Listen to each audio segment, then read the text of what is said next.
We're continuing our series on epic failure, epic faith. And today we're looking at a negative example. We're looking at really an epic failure in life. His name was Rehoboam.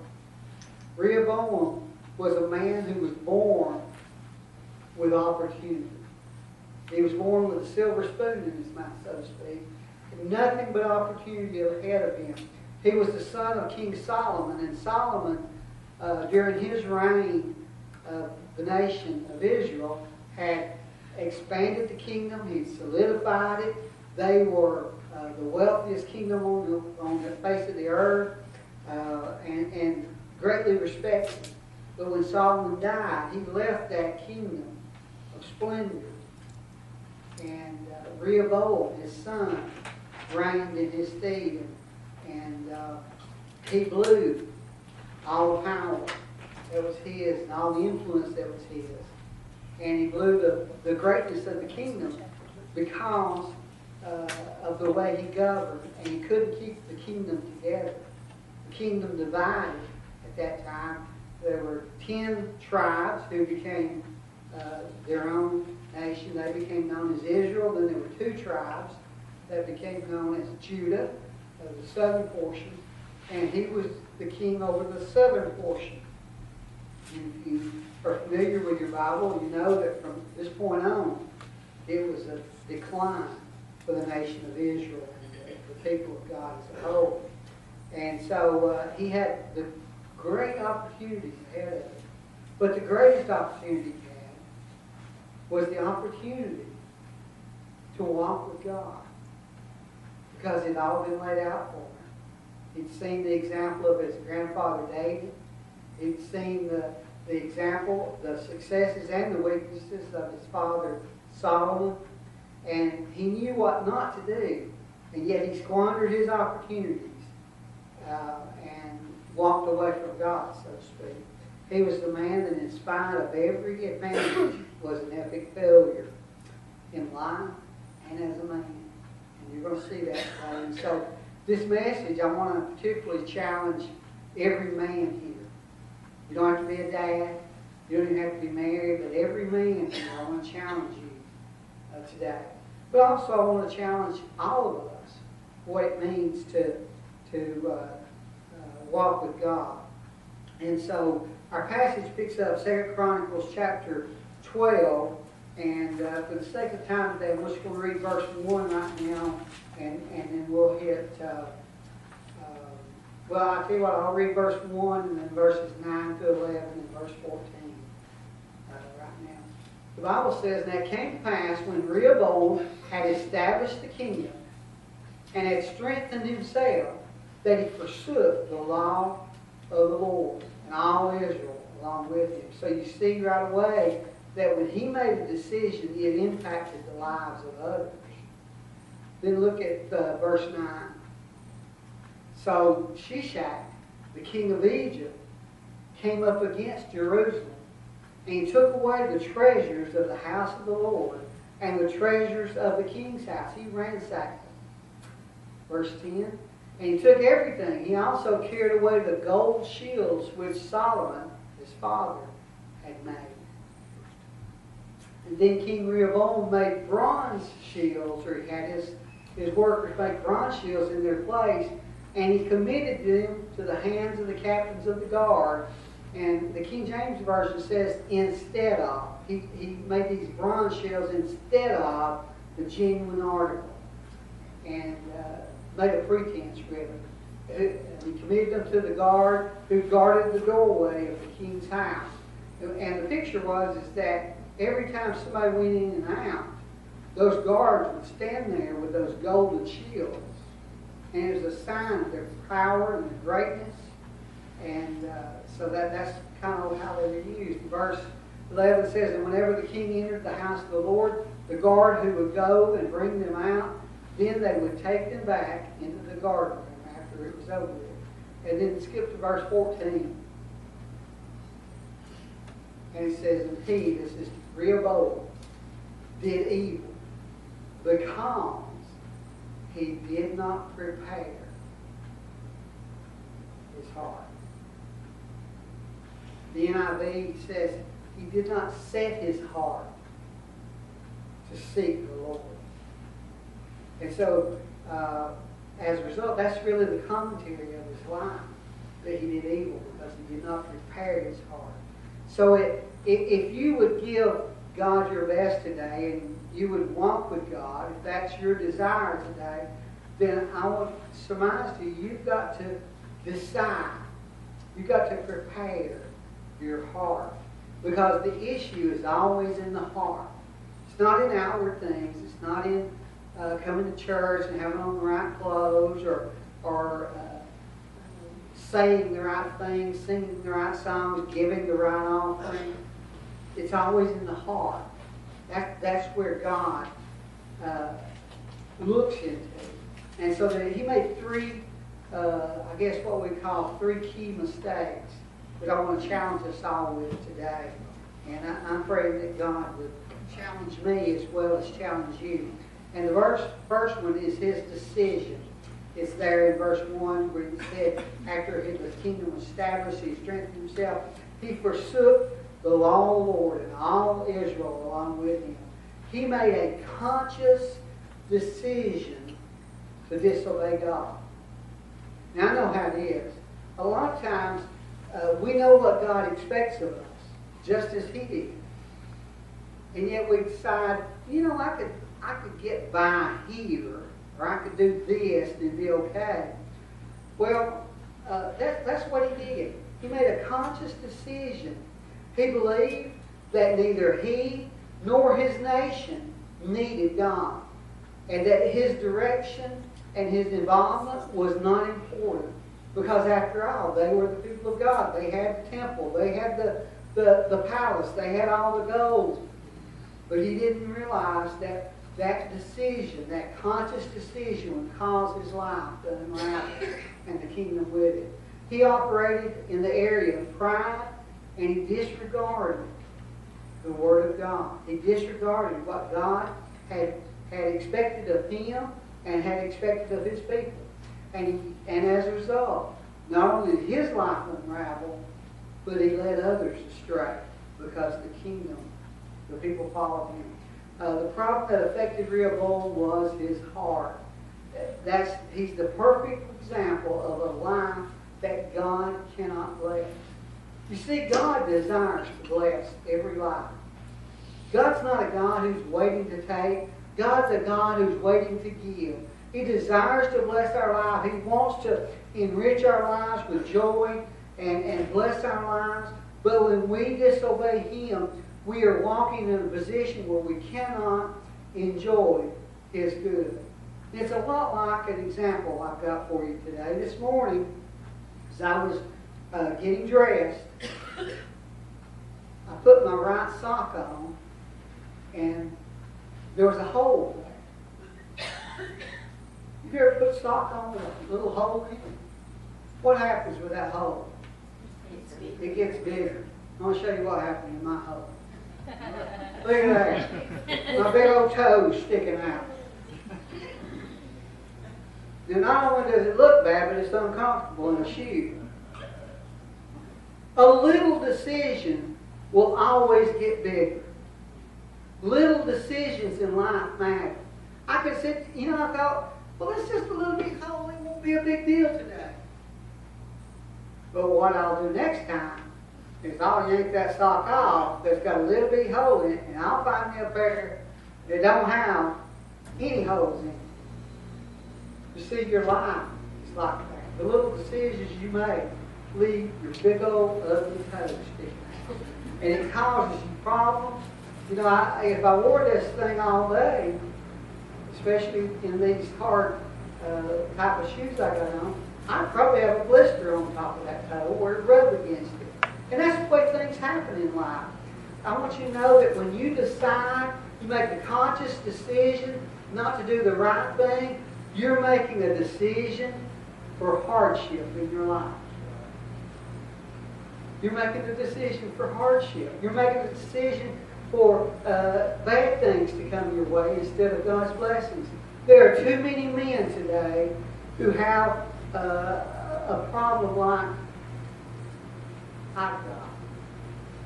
Only the problem's not with my toes. The problem was in my heart. That's where Rehoboam's problem was.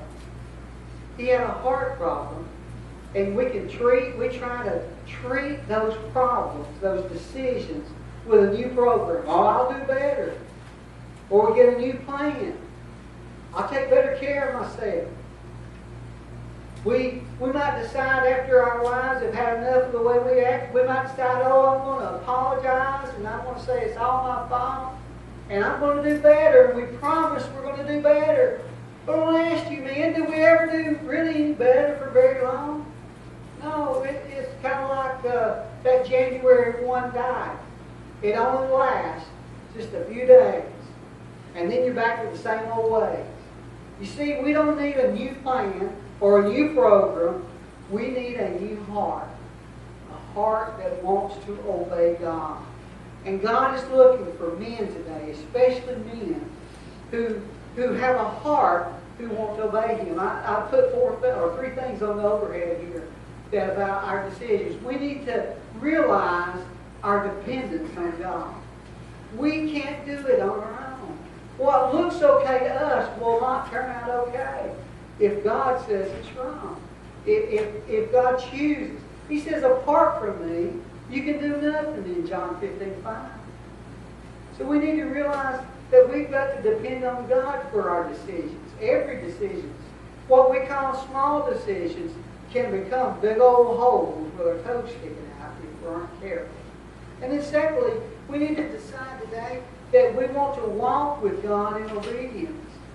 We desire to obey Him. Jesus said in John 14, He said, he that hath my commandments and keeps them, it's he who loves me and obeys me. What He was simply saying was, if you love me, you keep my commandments. And let me ask you that. The reverse of that. If you do not keep His commandments, do you love me? See, we got a bunch of people today who say, oh, I love God, I love God, I love God. And yet we live in disobedience to God. We decide we can handle our finances our way. We decide that we can raise our children our way. We decide that our business can go our way. We decide that our social life can go our way. Do you really love God? Because Jesus says, if you love me, you keep my commandments. You walk in obedience to me.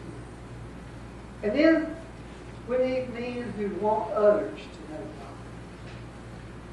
It's not enough just to realize you need God, but you got to want others to know God. You say, why?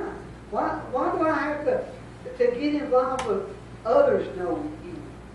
Jesus said it real clear in Matthew chapter 5. He said, let your good works shine before men, that they may see God and glorify your Father which is in heaven. You see, what you do is either going to give glory to God or glory to yourself. And most of us aren't willing to step out of the shadows enough to let God use us and for others to know Him through our lives. See, our lives should be a lens that other people can see God through. The decisions we make. And so I want to challenge you today to be careful with your decisions, or else you're going to wind up like me with your big old toes sticking out. Little decisions matter. You understand? Second thing we see about Rehoboam was that not only his decisions, but his double-mindedness. Now that's a mouthful. Double-mindedness. What does it mean to be double-minded? It means to try to serve two different people, try to think two thoughts at the same time. You know that's impossible to do. You can't think two thoughts at one time. You can either think on this or think on this. And Jesus said you can't serve two masters. You're going to choose. You're going to serve one. You're going to love one more. And you know what? There are a lot of men who are really not loving God, they're loving themselves. and women and young people. Double-mindedness.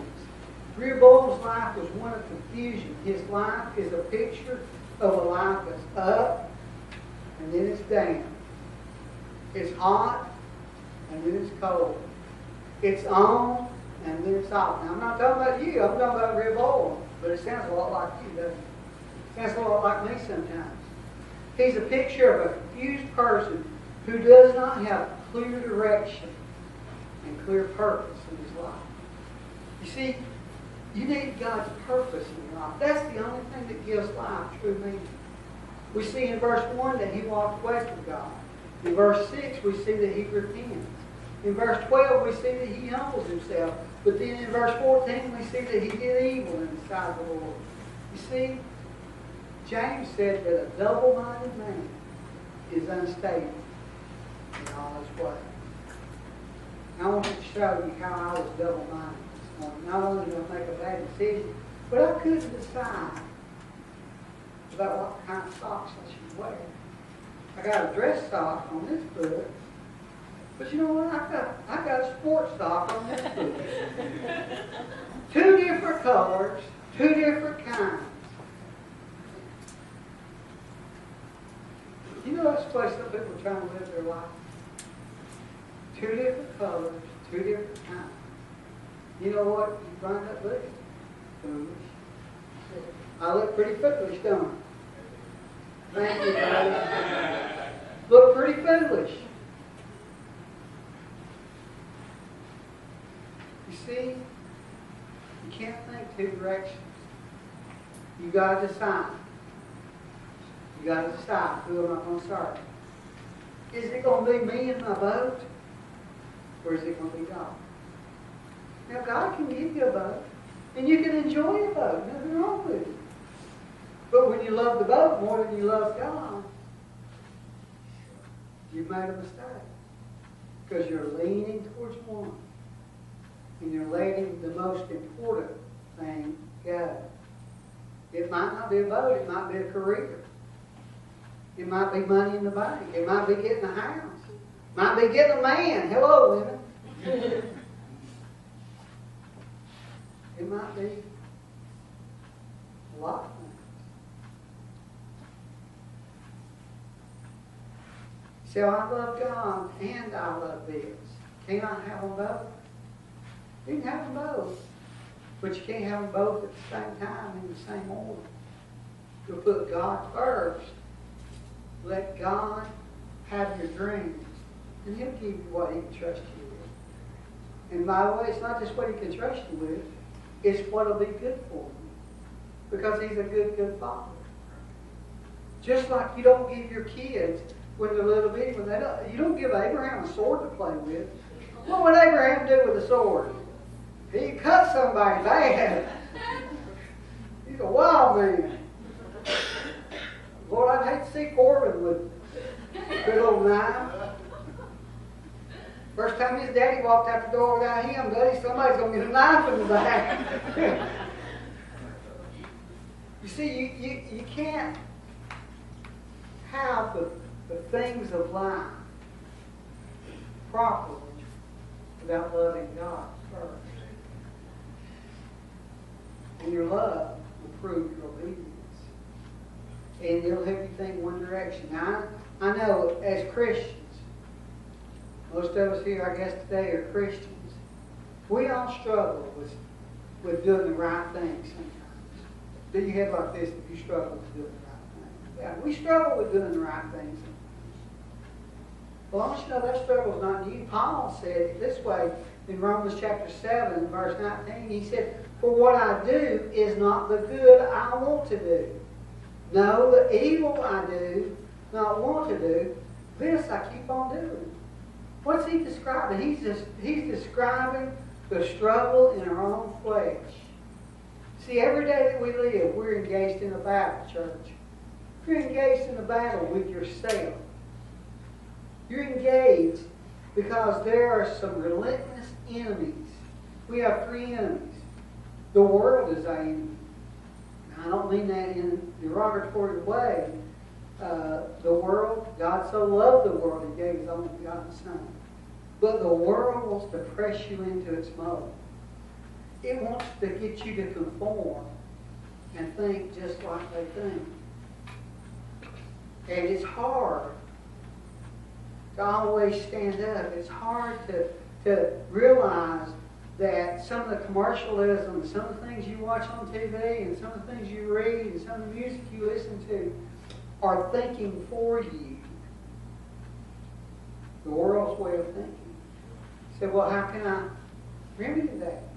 Well, God has a way of thinking. He's recorded His mind in this book. So we need to be all in. We need to meet with Him on a regular basis and receive His principles. We need to pray for ourselves. We need to invest our resources. The world will tell us, the more you get, that's the ticket to happiness. Well, God says the more you give away. That's where happiness is found. See, it's not in what you can accumulate. It's in what you can do with it to bless other people in life. So the world presses us into its mold, according to Romans 12:2. Our own flesh wants to dominate us and keep us in bondage to our sinful desires. You know that sinful desire you got. It may be your temper. It may be that secret sin that nobody else knows about. Your own flesh calls out to you. And there is a literal, real devil. And the Bible says he's like a roaring lion, seeking whom he may devour. He's out here. Heard another case this week. Alex Flowers was in the hospital up in Chattanooga from bad drugs. And then heard a case day before, Emily, I think, somebody told me that there was another young man went to Southeast that graduated last year, friend of Andrews and Jonathan's, and got a hold of some bad marijuana. It was laced with something. Then in MICD. You see, Satan wants to devour our lives. You know what? It doesn't care how long it takes him to get us. If he can destroy our influence, he's happy with that for a while. Until he's used your influence. Until he no longer needs you. God is looking for stability in our lives, men. God is looking for stability in my life. He's looking for people who are tired of the roller coaster of life, who want stability, something that you can depend on, something that's not subject to how you feel, how good a time you can have, how much money you got in the bank. God wants you to have so much more than that. And if we'll walk in obedience to Him, set our heart towards Him, prepare our heart to seek Him, then we can enjoy all that. I'll just remind you, I've got to hurry, but I'll just remind you, the Bible says that we all suffer with these same temptations. Everyone suffers with the same temptations. But God will make a way out if you're seeking Him. He'll make a way out. Well, so we see his decisions were bad. We see that his double-mindedness got him in a problem. Looking foolish. One white sock, one black sock. But then, you know what we do when we try to, when we mess up? So often, many of us try to cover it. When we mess up, we try to cover it. I'll say that with you. When we mess up, we try to cover it. But you know what? You can't cover it up. Because first of all, you know. Then people close to you will know. And all along, God knows. I want you to notice his deception. It's in verses 9 to 11. This is where the king of Egypt comes up and ransacks the temple, takes away all those treasures. He takes away those 300 shields of gold that Solomon had made for the guards to line up in the gates. These shields were worth $21,000 each in today's gold. Multiply that times 300. You know, it's got $6.3 million worth of gold. Have you ever tried to cover up $6.3 million worth of gold? It can't be done. I mean, it's just too big. And yet we try to cover up little things. These shields were taken, and Rehoboam, he commissions the metal workers to fashion 300 new shields of brass. I mean, that's cheap. When it was polished, it looks good. But if you're holding one, you know the difference. A lot of difference in the weight between brass and gold. And if you're holding one, you're used to the genuine article. You know this thing is not real. It gets tarnished easy. That's the way a lot of men's lives are. They get tarnished real easy. These young ladies marry him. Do you think he's the greatest thing since sliced loaf bread? I mean, he's like loaf bread with peanut butter on it until you marry him. And you say he's a crumb. Instead of facing the people and telling them that the gold shields were gone, he deceived the people by preparing an inferior substitute. Can I tell you, that's what a lot of people are doing in their lives, men and women. And I'm challenging this men here today to be all God wants us to be. Inferior substitutes. Instead of gathering his army, going after the gold. He didn't do that either. He decided to cover up and live a life of hypocrisy and compromise. And can I tell you, that is the most wearisome life you can ever live. Because you never find any rest. You never have any peace. Rehoboam could deceive the people, but he knew all along. He could deceive the people, but the guards knew. He could deceive the people, but God knew. Can I tell you something? God knows what's missing in your life. God knows what I cover up, and God knows what you cover up. God knows where your heart is. God knows if you're seeking the best or if you're just trying to slip by. You're just coming to church because it'll keep the wife happy. Keep up appearances.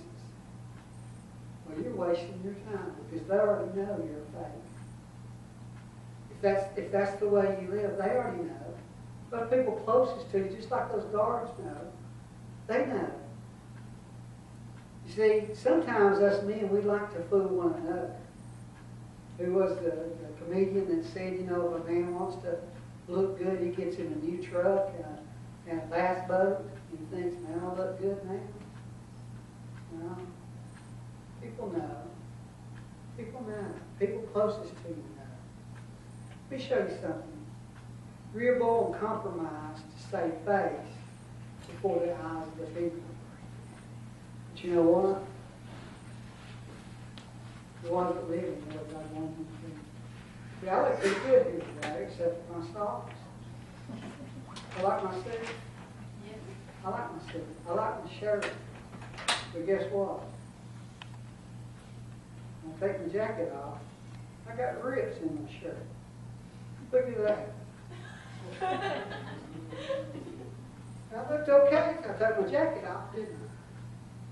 That's the way we are. We look okay to other people, but God looks in the heart. We might fool one another for a little while, but we won't fool God. And I tell you, we're not going to fool our spouse, and we're not going to fool our children. They know. I got a text this morning during the early service from one of my girls, and I want you to know this means more to me than gold in the bank. Dear Dad, thank you for being who you are. I love you very much, and I think you're preaching right now. But whenever you read this, I love you. And I just want you to know how much I watch you and learn from you because you are very influential in my life. Your love for Christ makes me want to love and obey Him too. Thank you for being faithful to His kingdom and work, but also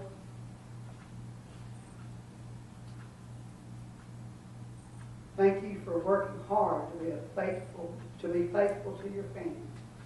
I love you very much, and I wish I could be with you today. To sit in your lap. Happy Father's Day. That's a keeper. That's better than gold in the bank. Know that the people who are closest to me know that I am the same here as I am at home.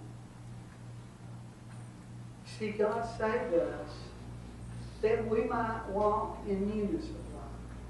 We might have a new heart, and that He might use us, that our lives might be influential, that our lives might be new. And God, when we know Him as Father, and we disobey, He will not